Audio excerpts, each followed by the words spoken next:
Welcome to my Shubh nursing classes. तो आज की क्लास में हम डिस्कस करेंगे सोडियम पोटेशियम पंप, जो कि हमने प्रीवियस क्लास में देखा था सेल मेम्ब्रेन, और सेल मेम्ब्रेन के हमने फंक्शन भी डिस्कस किए थे। इसके अलावा हमने ट्रांसपोर्ट मैकेनिज्म भी देखा था। फर्स्टली हम बात करते हैं, हमने टू टाइप से प्रोटीन देखे थे, एक देखे थे पेरिफेरल प्रोटीन और एक देखा था इंटीग्रल प्रोटीन। इंटीग्रल प्रोटीन हमने देखा था कि जो कि एम्बेडेड होते हैं, और कुछ प्रोटीन्स ऐसे होते हैं जो कि चैनल का काम करते हैं। इसी तरह से हमने ट्रांसपोर्टेशन में देखा था एक्टिव ट्रांसपोर्टेशन, एक देखा था पैसिव ट्रांसपोर्टेशन। तो एक्टिव ट्रांसपोर्टेशन में हमने देखा था कि इस तरह की जो हमारी ट्रांसपोर्टेशन है जिसमें एनर्जी की रिक्वायरमेंट होती है किसी मॉलिक्यूल्स को अक्रॉस करने के लिए, तो वही आज हम डिस्कस करने वाले हैं, जो कि नाम है इसका सोडियम पोटेशियम पंप। इसे एक्टिव चैनल भी हम बोलते हैं। तो फर्स्टली हम बात करते हैं कि सोडियम पोटेशियम पंप क्या होता है। तो सिंपली हम बोलेंगे कि जो सोडियम पोटेशियम पंप है वो हम बोल सकते हैं कि सेल मेम्ब्रेन से सोडियम एंड पोटेशियम को इजीली अक्रॉस करने का चैनल, या फिर इजीली उसको ट्रांसफर करने का एक ऐसा चैनल, उसे हमने एक्टिव चैनल या फिर सोडियम पोटेशियम पंप कहा है। अब फर्स्ट हम बात करते हैं सोडियम एंड पोटेशियम की। तो जो हमारे सोडियम जो देखने को मिलते हैं वो हमें इनसाइड से आउटसाइड जाते हुए देखने को मिलते हैं। इसकी जो खासियत होती है, जो सोडियम हमारा होता है वो इनसाइड से आउटसाइड जाते हुए देखने को मिलेंगे, एंड जो हम पोटेशियम की बात करते हैं वो आउटसाइड से इनसाइड जाते हुए देखने को मिलेंगे। तो हम डेफिनेशन में ये भी लिख सकते हैं कि सोडियम जो होता है हमारा इनसाइड से आउटसाइड में ट्रांसपोर्ट होता है, और जो हमारा पोटेशियम होता है वो आउटसाइड से इनसाइड को ट्रांसपोर्टेशन होता है। इस तरह से सोडियम एंड पोटेशियम का जो एक्सचेंज होना या फिर सेल मेम्ब्रेन से अक्रॉस होने की प्रोसेस को हम सोडियम पोटेशियम पंप भी बोलते हैं, या फिर सोडियम पोटेशियम पंप के द्वारा हो रहा है। तो अब हम नेक्स्ट यहाँ पर स्टार्ट करते हैं मोस्ट इंपॉर्टेंट इसका मैकेनिज्म एक्शन।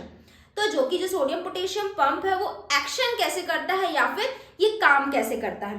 तो फर्स्टली हम यहाँ देखते हैं, फर्स्ट चैनल की बात करते हैं। जैसे कि हमने एक्टिव चैनल में बात की थी कि जो एक्टिव चैनल होते हैं एनर्जी की रिक्वायरमेंट होती है मॉलिक्यूल्स को ट्रांसपोर्ट करने के लिए या फिर मॉलिक्यूल्स को अक्रॉस होने के लिए।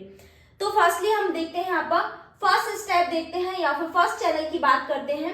यहाँ पर हम देख पा रहे हैं ये जो हमारा इस चैनल को, इस इंटीग्रल प्रोटीन वाले चैनल को या फिर एक्टिव चैनल को, इसे हमने सोडियम पोटेशियम पंप बोला है, क्योंकि ये ओनली सोडियम एंड पोटेशियम को भी यहाँ पर ट्रांसपोर्ट कर रहे हैं। तो यहाँ पर हम देखते हैं सोडियम, फर्स्टली जैसा कि हमने देखा कि एनर्जी की रिक्वायरमेंट होती है, तो हम यहाँ पर देख पा रहे हैं एटीपी।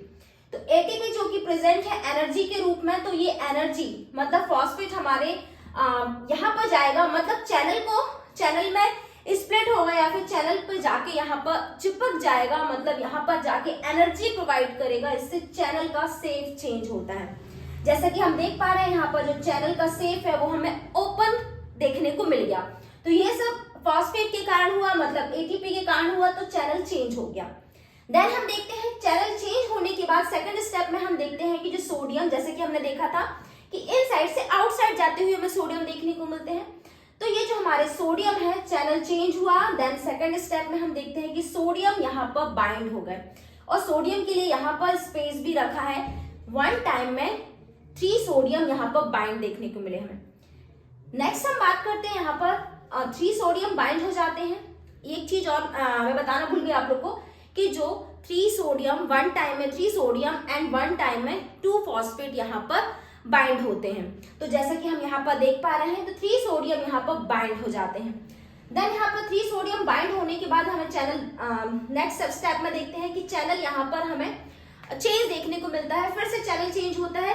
चैनल चेंज होने पर ये सोडियम जो हमारे होते हैं रिलीज हो जाते हैं। देन जब रिलीज हो जाएंगे जब सोडियम, तो उसके बाद ही पोटेशियम एंटर होंगे। तो इस चैनल में 2 पोटेशियम हमें एंटर देखने को मिलेंगे, मतलब सोडियम जब रिलीज हो जाएगा देन उसके बाद ही पोटेशियम यहाँ पर चैनल में इनसाइड को आएगा या फिर अंदर बाइंड होगा।